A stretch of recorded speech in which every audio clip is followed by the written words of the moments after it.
Before you buy the iPad Pro M5, you need to ask yourself, are you actually going to use it? Because after a year and a half of having the iPad Pro M4, which is a phenomenal tablet, let me tell you, it may not go the way you think it's going to go. In 2024, the iPad Pro M4 was announced, and I saw it as my opportunity to finally get on board the modern iPad Pro. Now, my original iPad Pro was the very first one, the 13-inch iPad Pro from, I think it was 2015. But after 2016, they moved on. Only a couple of years later, I think the 2018 iPad really redesigned the iPad Pro into something really very different. Like it had up to, I think, like a terabyte of storage. It had a very flat design, like a beautiful, like smaller bezels and everything. I felt like I did not need to move on to the iPad Pro 2018. As a result, it wasn't until like years and years later that, I felt like, wow, the M4, this is the jump I've been waiting for. I was so excited. I'll just hold it up here. I'm like using it as a slideshow. This is actually Keynote. That's part of the story. After a year and a half of having this, the iPad Pro M4, which is a phenomenal, beautiful, unbelievably thin tablet that I should be able to carry anywhere. With the pencil, I should be able to draw and create anything. And because of the chip inside, I should be able to handle any app that I throw at it. But in the end, I have not drawn almost anything on this iPad since getting it. This is not a cheap product. It's incredible, the amount of technology that they've crammed in here. I'm a die-hard Wacom fan. I absolutely love Wacom products. But when the Apple Pencil came out, I was like, okay, this is an actual contender. Like, this is really impressive. Maybe we don't need to have a Wacom digitizer in every computer. Maybe Apple iPad is it. 18 months later, in 2025, and the iPad Pro M5 has just been announced and people have been testing it. I think you can already buy this product. Now, if you need an iPad Pro, obviously you should probably just go and get the latest one. But with the iPad Pro M5, before you go out and purchase this expensive, very powerful, very thin, very inspiring tool, because it's got the Apple Pencil, ask yourself this: are you going to draw every day? Now, I think there's a large conversation about whether, drawing every day is actually important. There's a really great art channel where he's like a cat sitting on a girl, like a VTuber's head. He's just like, whenever you spend time drawing, you're giving yourself experience points. And the way you gamify it really changes the whole idea in your head. So for me, I kept thinking like, oh, I've got a comic that I want to make eventually. I've got some characters I want to draw eventually. And all of these ended up being like these immense, I don't know, like gargantuan figures in my mind. Like, oh, there's the mountain I have to climb to create a character. That's the mountain I have to climb to create a great manga, to create a great comic. I'm going to learn about scripting. I'm going to learn about writing. I'm going to learn about character development. I'm going to have to do some research and see what else is out there, what other people are creating. I want to make something original, something unique. Every time I think about something creative I want to do, I make it more and more difficult in my mind. Maybe that's justified. Maybe it is a big task. But what I wasn't doing was I wasn't leveling up. I wasn't collecting experience points. And that is one of the easiest ways, as you've seen in video games time and time again, to make you want to just complete the game, to get further, to get to the next boss, to actually finish the game and move on to the next game. Something I have a lot of trouble doing. A certain number of experience points will unlock your next level. With some games, every time you unlock a level, maybe like something very specific happens, but usually you just get like a stat bump. I think for the human mind, it's difficult for us to visualize what constant progress actually looks like. But what we can imagine is tiered progress. I can't imagine myself actually getting bigger. Like if I actually worked out, I can't even imagine what it would look for like a little bit bigger or a lot bigger. But if you told me like after 3 months of training, I'd have like a millimeter extra muscle. And then if you said after like a year, I'd have like 3 or 4 millimeters extra height. Like that's something I can imagine in my mind. And with art, because it is actually just a constant thing of tiny little things. Like you got a little bit better at drawing eyes, you got a little bit better at drawing like the face shape, you actually got a little bit more original, you got more unique, you discovered techniques to draw more quickly, you discovered techniques to get your art seen by more people, loved by more people, understood by more people. There are so many little things, and a lot of them aren't even visual changes. You'll be drawing, you'll be like, nothing has changed. Or in my case, you'd be drawing nothing and thinking, what's the point in even starting? I'm so far behind because I haven't been drawing. I think the idea of drawing every single day, or at least having a regular schedule at which you draw, whether you achieve anything specific or not, isn't important. Just being like a video game. If I log in to Final Fantasy VII, if I boot up Final Fantasy VII and I play for like an hour, I will get further. I will run into some battles. I will get some experience. I will increase in level, and I won't feel like it was a waste of time or anything. And art, unfortunately, doesn't give you as many of these feedbacks as you're getting and better and improving. It doesn't tell you like, whoa, you unlocked the ability to now work with external companies. Whoa, you've unlocked the ability to charge more for your product. We actually have to create these milestones ourselves. And the thing is, with the iPad Pro M4, I didn't do that. So that's the reason why I thought I bought the iPad Pro M4 and then I didn't get around to it. So instead, what did I use this tool for? Well, the iPad Pro M4 is just up to date. It's newer. It's got support for the latest OS. My previous iPad Pro, I don't know if this is just an Apple thing, but they were found that they were like slowing down the processor so that they could like increase the battery life in old products as they got older. I don't know if they still do that, or if they do it, maybe they're like more like open about it.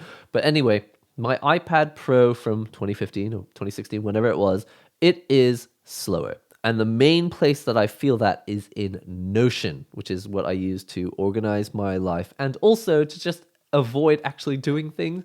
If I'm busy organizing a database, it feels like I'm making progress, even if I'm not actually making videos, making art, making music, going out and taking pictures. Those are the things that are important. But I love Notion because it lets me escape from those things. I'm not saying you should waste time on Notion as well, but I just wanted to show you, this is the app. It's called Notion. You can put a little picture at the top. I chose one from Macross. Robotech fans, rejoice. That's what my super expensive iPad Pro M4 with Apple Pencil Pro, that's what I spent my money on. Basically a glorified planner. I use it every day, all the time, for lots of other things as well. Mainly, watching YouTube videos. But it's important to remember that what I wanted it for was drawing and taking my art to the next level. What I actually used it for was just basic stuff that I could have done on my phone, basic stuff I could have done on my actual laptop. Not that those are bad things, it's just I didn't get to what I actually wanted to do with it, which was take things forward with my art. Which brings me on to the next topic, which is what's going on this channel. So this channel is Focus Lines. It's my sub-channel. I have another channel, which is Nihongo Gamer, where I talk about arcade game hardware, like fighting game controllers and that sort of thing. But I discovered that Nihongo Gamer, the channel, is better for reviewing other people's stuff, other people's products, just experiencing other people's content. Whereas on Focused Lines, because I'm drawing here and taking pictures on here, naturally, this is the place to create content, to make videos and show you the process and the fun and the enjoyment of doing it in Japan. I want to make this the creative channel where I make stuff. With that in mind, how am I going to use the iPad Pro M4 in the future? And this is hopefully going to help you make the decision whether you should buy an iPad Pro M5.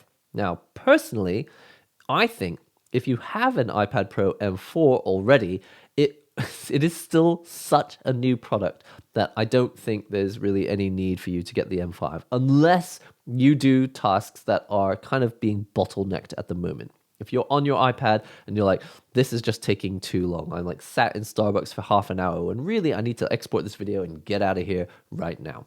Okay, that's like a reasonable bottleneck that might need a bit more processor power. But in terms of features, as far as I can tell, The iPad Pro M5, it doesn't really add anything new. It's still Apple Pencil Pro. You've got the squeeze to add other features. As an artist, you probably don't need an M5 if you've already got the M4.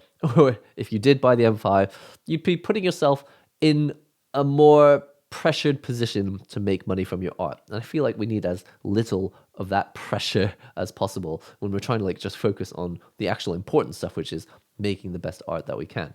Then again, maybe putting pressure on your wallet could be a motivating factor. I plan to draw more frequently, and something that the reason I feel like quite confident about this is because I have been practicing guitar every day. And I have been, sorry, I just knocked the tripod. I've been practicing guitar every day, and I can feel myself getting better, even if I'm not doing deliberate practice. Now that's a whole nother topic to itself, but like if you practice incorrectly, sometimes you can just end up floundering for, years and years and not making a lot of progress. You make some progress, but it's like, why is it taking me years to do this? Because I've even started using an app called Toggle, which I can press start and stop on it, and it will record how many minutes I'm practicing something. And I noticed that with the guitar, because I think to myself, like, because I have a habit stack, basically, when I'm waiting for my son to like get ready for something and I'm going to help him later, I know that I have 4 to 5 minutes free. If I do that every day for a week, that's 7 times 5. That's like over half an hour of practice every week. And then after a month, I've got hours of practice done.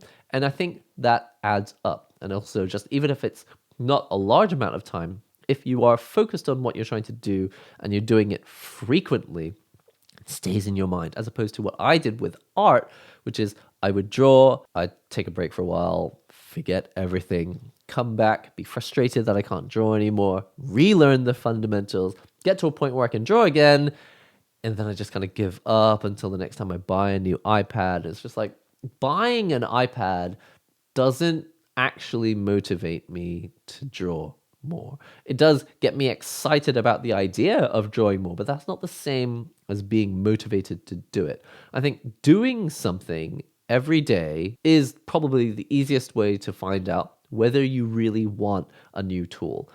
Often, I would tell myself, I'm not going to buy a new tool until I've finished something. And that ended up being the main way that I actually finished stuff. When there was an 8-page manga competition that I wanted to enter. And I was like, I'm not going to buy a new Wacom tablet, Cintiq 13 HD. I really wanted that, but I only had a tablet that was just like a big black piece of plastic and you just draw on that. There was no screen on it. I wouldn't let myself purchase the Cintiq 13 HD until I had a full rough draft, like full drawn pictures on paper. So I had used a pencil and paper and drawn out the whole thing. Things that were incorrect, I just like pasted over it with more paper. I had like sellotaped new parts of the script like stuck on. And I was so proud of myself. To this day, I'm still really, really proud of myself for finishing the rough draft. I'm more proud of finishing the rough draft than I was of finishing the actual completed manga, because it gave me the motivation that I needed to actually make the purchase on the Cintiq 13 HD. So it was kind of like a reward. I'm not saying that rewarding yourself is important, although I think that does play into the whole dopamine and motivation thing. But if you do something every day, you eventually reach this point where you're like, actually, maybe I don't even need the thing. And that's why I'm trying to say that when I got the Cintiq 13 HD, it wasn't actually that big a deal. Like, I was like, okay, well, now I have this tool, which is going to make it a little easier to finish the comic. But really, I had experienced weeks and weeks of drawing and realized that actually, I'm just enjoying drawing with paper and pencil. Not that it's better than drawing digitally, but I had just realized that I had like reconnected with my love of the actual activity as opposed to my reconnecting with my love of buying stuff. If you can prove to yourself that you like drawing, you may realize, 1, that you don't need the iPad Pro anymore, or 2, that you actually do love drawing, you've proven to yourself that, and that, now you are going to spend the money and it's going to feel justified, as in like you feel confident that you're actually going to use it, as opposed to what I did. I didn't actually use it. Anyway, I hope that has helped you make a decision about whether you should purchase your iPad Pro M5, or maybe you're even looking at a pre-owned iPad Pro M4. This thing is absolutely phenomenal, and I don't use any of the features. It's basically a glorified journal. But I'm actually genuinely curious, if you're watching this video, what do you draw on now? Is it the very original iPad Pro? Is it an iPad Pro M4? Are you thinking of buying the iPad Pro M5? Have you already bought the iPad Pro M5? Or do you just draw with pencil and paper and you feel like the more you do that, the less you want technology to get in the way? Let me know in the comment section below. Do subscribe for more if you want to follow my journey as to whether I actually use the iPad. I'll try and do an update in the future. Hopefully it won't be one of those like, I'm really sorry guys, I ended up not using it. Hopefully it doesn't end up that way. But the proof will be in the pudding, as I think the phrase goes. Do check out future videos to see if I update you on whether I succeeded in continuing to actually draw on my iPad Pro M4. Good luck to you if you are purchasing an M5. That's all for today. I've been the Hunger Gamer. This has been Focused Lines. Do check out more of my other videos. I'll see you real soon.